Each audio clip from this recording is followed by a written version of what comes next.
Là, c'est la cerise sur le Sunday.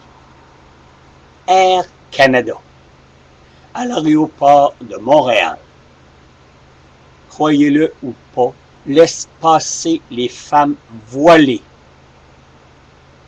Laisse passer les femmes voilées.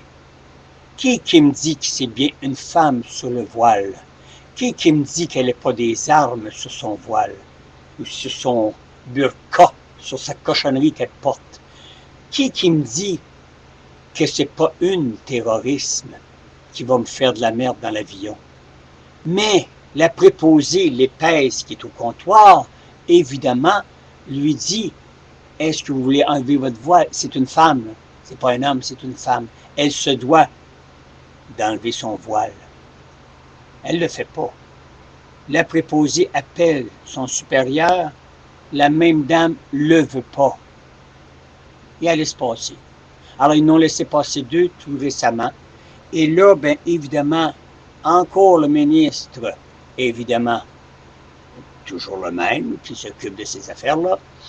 Ah, ben là, les médias ont fait des plats avec ça, puis là, je vais prendre le temps de tout vérifier. Des coups, des fois, que les médias ont fait la calomnie, la médisance. Hey, on les voit, ils sont firmés par une personne qui, avec un téléphone, qui s'est identifié, qui a donné son nom et qui a même transmis la cellule du reportage, ou vous aimez mieux des séquences qui a été filmées sur son téléphone portable, et on voit les deux qui passent, et le monsieur lui montre les passeports. Ils ont passé comme si rien n'était. Asseyez-vous d'aller passer. Asseyez-vous d'aller passer sans faire identifier vos cartes, votre passeport ou quoi que ce soit. Essayez-le. Et vous êtes des Québécois, vous êtes des Canadiens.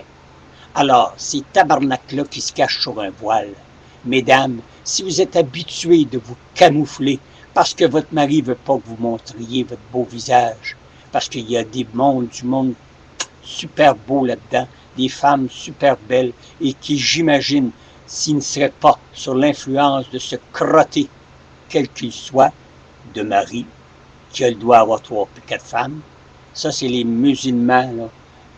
Moi c'est tabarnak-là, excusez-moi, c'est pas poli, mais il fallait que ça sorte. Mettre leurs femmes esclaves et les habiller pour pas qu'ils voient, qu'on voit leur beauté intérieure et extérieure. Ça, ces crottés-là, je les ai pas de tout cœur. Eux autres ont le droit de s'enculer entre hommes. Et maudit, je suis vulgaire, mais c'est ça. Mais, oh non, toi, femme, marche un pied en arrière de moi, puis, ouais, habille-toi pour pas qu'on te voie. Comprends-tu? Si au moins, ce serait des laideurs. Très, très, très souvent, ce sont des femmes super belles. Mais, que voulez-vous? Le crotté musulman, lui, cache. Hein, il veut cacher ça. Bon, ils sont un peu comme les Grecs. Ça s'encule entre les hommes en autant qu'ils ne touchent pas leurs femmes avant le mariage. Les Grecs faisaient ça aussi. Et viraient la femme sur le ventre, puis avaient une relation sexuelle en autant que c'était pas, évidemment, un viol, que c'était pas, évidemment, une pénétration vaginale. Ah, c'était correct, on a respecté notre femme, oui, il accouchait sur le ventre, puis oui, par là. Et ça se faisait entre hommes. Allez voir vos archives de l'armée gréco-grecque, et laissez-moi vous dire que oui, là c'est pas mes dires à moi, là, quand on visite ces cavernes-là, puis toutes ces places-là, sont même identifiées sur des poteaux, sont identifiées sur des grands murs qui ont été sculptés à la main dans le temps de la Grèce antique. Alors, je ne vous raconte pas des boniments, vous avez juste à faire comme moi, informez-vous.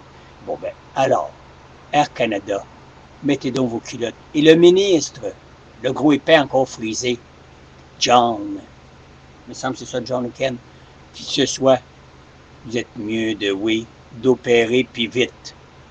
Parce que je vais vous dire franchement, le Québécois ou le Canadien tolérera jamais une chose pareille. D'accord? Merci. Donc, dévoilez-vous. Attendez pas que je vous dévoile.